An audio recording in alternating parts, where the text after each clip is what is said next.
Hello, welcome to another Eagle 6 Airsoft video. We are going to be testing the TM VSR ONE. A couple of times we've done the builds on these now, so we're getting fairly dialed in with the Action Army parts. We've got the this particular one has so the Action Army VSR 10 S trigger.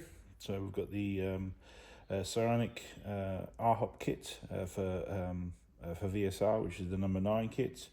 We've got the that fits onto the TM barrel, even though it's designed for the Laylax barrel. It doesn't actually fit because Laylax keep quite close to TM cuts in terms of sizing, so it goes on there quite well.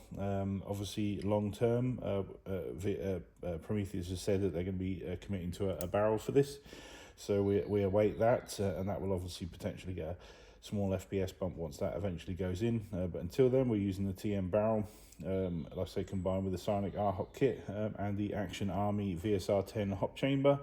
You know, the accuracy results are pretty good for that hop chamber, so you know, we get on quite well with it. The only downside I would say to the chamber is that it requires you to cock it slightly to then stick a Allen key in there to then adjust it, so that's the only negative to that. There's obviously some a Laylax chamber that operates from the side that we might possibly do some testing on at some point. We've got the Action Army twisted cylinder kit, which you can see inside there. We've got the Action Army spring guide. We haven't fit the guide rings, so the guide rings are obviously designed for VSR 10, and there's a small tweak to the VSR ONE guide rings, meaning that in my opinion, it would have been a downgrade to fit an aftermarket, supposedly upgraded part compared to the anti-rotation design, if you know what I mean, of the new VSR ONE guide rings. They basically have these cuts that kind of mean that they can't rotate, and they're in the good position and they fit really well. And like I said, it was a loose fit in the VSR, the Action Army ones. You might be able to get away with it, but I just thought, well, you know, why downgrade a product? You know, obviously if other companies want to bring a new product out, you know, specifically for VSR ONE, then obviously we'd be happy to look at that. But until then, you know, like I say, it's a decent nylon, and you know, clearly, like I say, one of those high quality DuPonts, and it's you know, I just don't see the point in replacing it. So it's one of the main benefits of the VSR ONE over the G-Spec is that it is incredibly easy to cock it, probably because of these small tweaks that they've done to the upper receiver and the guide rings. So we've got the Action Army barrel spacers for G-Spec. They've been installed, and we've got the obviously we've just done the labour on it, and we've done our testing on 4s. We recommend 4.3s, you know, or heavier, but we've only got 4s here for testing at the moment, and we've done our range testing at 342 to 343 on 4s, which is obviously a nice high FPS. We originally didn't get that; it was a bit lower, but we've changed the Action Army springs out to. Tried the 130, tried the 150, both were too low, so we then tried the PSS 150, and then we got this result. So clearly the Laylax PSS 150 out of those 3 springs is the strongest spring from our testing, for those obviously looking for a slightly higher result. That said, remember, batch to batch brings different results, and what maybe now, and you look on this video in 10 years time, might not necessarily be the case. But just from our testing, like I said, the weakest was the Action Army 130, next strongest was the Action Army 150, and the next strongest was the PSS 150, and then PSS do stronger ones, stronger than that. Obviously with the short barrel and the fact that it's not upgraded, means obviously we had to go with quite a strong spring, but the actual cocking mechanism is still not that bad, so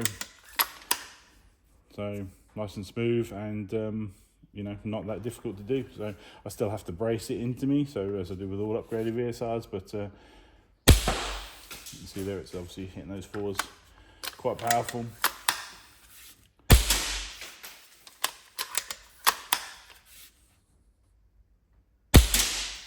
You can see with the dents in the wood down there why you can't shoot people you know, within 20 and 30 meter engagement distances with these kinds of guns.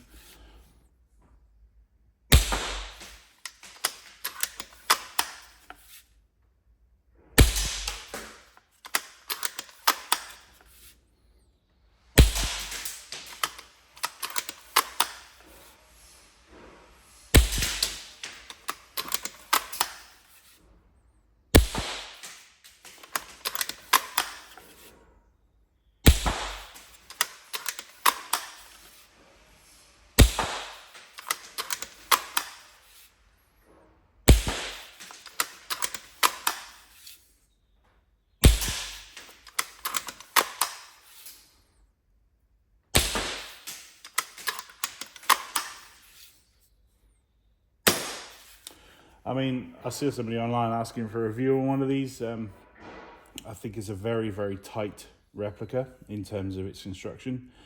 You don't feel like it's loose or wobbly in any sort of way, whereas some of the snipers that you can pick up can feel quite plasticky, which is quite rare for a TM. So it's actually the opposite of that. It's a very solid and robust, you know, almost like a sort of resin type of stock on there. And everything else it feels solid, and like I say, the cocking mechanism is smooth and quick. It's a convenient shape and style, you know, that I get on well with, me personally. Quite liking the shorter guns, you know, as opposed to longer, a bit easier to field. You know, it's like I say, it's compact and you can fold it up. Therefore, meaning you could potentially even put it on you, you know, to carry as like a spare while you're using another gun. So it's, yeah, I think it's a very versatile and interesting product, and it certainly has its place.